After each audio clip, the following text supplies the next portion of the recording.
নমস্কার। আজকে আমি বাস্তু সম্বন্ধে কিছু কথা বলতে চাই। বাস্তু সম্বন্ধে ডিপলিভাবে বলবো না, কিছুটা বলবো, তাহলে আপনারা বুঝতে পারবেন। বাস্তুতে যদি আপনার ডিস্টার্ব থাকে তাহলে কিন্তু আপনি হাজার পরিশ্রম করলেও কিন্তু আপনি উন্নতি করতে পারবেন না, একদম 100%। আপনি হাজার প্রতিকার পড়ুন না কেন, আপনি হাতে স্টোন পরে থাকুন না কেন, তাহলে কিন্তু আপনি কোনো কিছুতেই কিন্তু সফলতা পাবেন না। আপনি রবির প্রতিকার করুন, চাই বৃহস্পতির করুন, চাই শনির করুন, যেই গ্রহেরই প্রতিকার করুন না কেন, যদি বাস্তু ঠিক না থাকে আমি 100% আপনাকে বলতে পারি বাস্তুতে ডিস্টার্ব থাকলে কিন্তু আপনি কোনো মতেই সফলতা পাবেন না। বাস্তু হচ্ছে সবচেয়ে বড় জিনিস।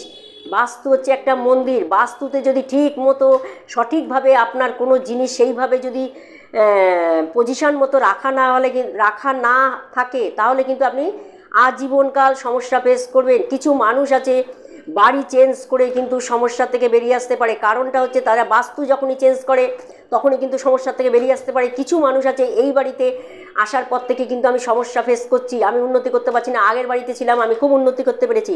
এইরকম প্রশ্ন কিন্তু প্রচুর মানুষের আছে। তাদের ক্ষেত্রে আমি বলবো যারা বাস্তুর জন্য সমস্যা ফেস করছেন তারা একবার বাস্তুটা দেখিয়ে নিন। বাস্তুটা দেখিয়ে নিলে কী হবে, আপনারা নানা রকম সমস্যা থেকে বেরোতে পারবেন। সন্তানের সমস্যা থাকুক, আপনার ওয়াইফের সমস্যা থাকুক, আপনার মায়ের সমস্যা থাকুক, পিতার সমস্যা থাকুক, যারই সমস্যা থাকুক না কেন, 100-র মধ্যে 50% সমস্যা কিন্তু আমাদের বাস্তুর থেকে হয়। এটা একটা খুব গুরুত্বপূর্ণ কথা আপনাদের আমি জানালাম। বাস্তু যদি আপনার ঠিক না থাকে আপনি কিন্তু যতই রেমেডি করুন না কেন, যতই পরিশ্রম করুন না কেন, আপনি যতই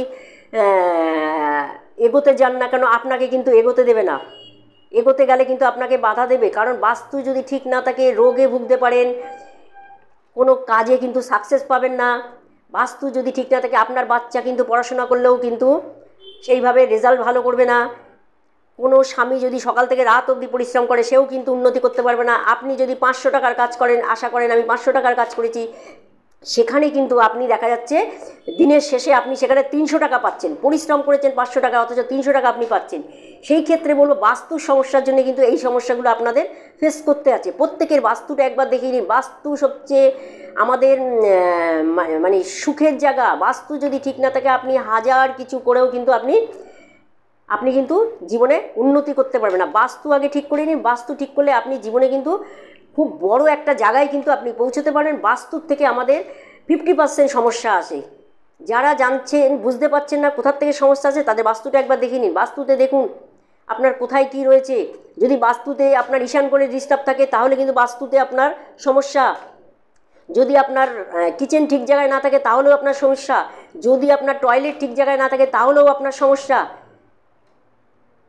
কারণ এই সমস্যাগুলো বাস্তুর থেকে আসে। 100% বাস্তুর থেকে বেশিরভাগটাই আমাদের জানা আছে যে এই সমস্যাগুলো কিন্তু বাস্তুর থেকে আসে। আমরা প্রতিকার দিই, তার সত্ত্বেও যখন রেজাল্ট না পাই তখন আমরা তার বাস্তু দেখি।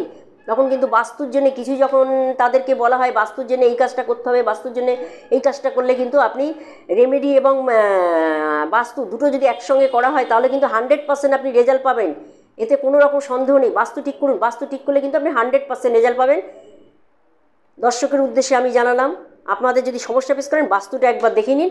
আমার সঙ্গে আপনারা যোগাযোগ করতে পারেন। আমার ভিডিওতে দেখুন আমার ফোন নাম্বার দেওয়া আছে, দুটো ফোন নাম্বার দেওয়া আছে। এই নাম্বারে আপনারা যোগাযোগ করুন। আপনারা কিন্তু বাস্তু সমস্যা থেকে বেরোতে পারবেন। আপনাদের পাশে আমি আছি, পাশে থাকব, এগিয়ে যাবেন, এটা আমার দৃঢ় বিশ্বাস। নমস্কার, ভালো থাকবেন। ভিডিওটি কেমন লাগলো একটু জানাবেন। থ্যাংক ইউ, ধন্যবাদ। সবাইকে দেখার সুযোগ করে দেবেন।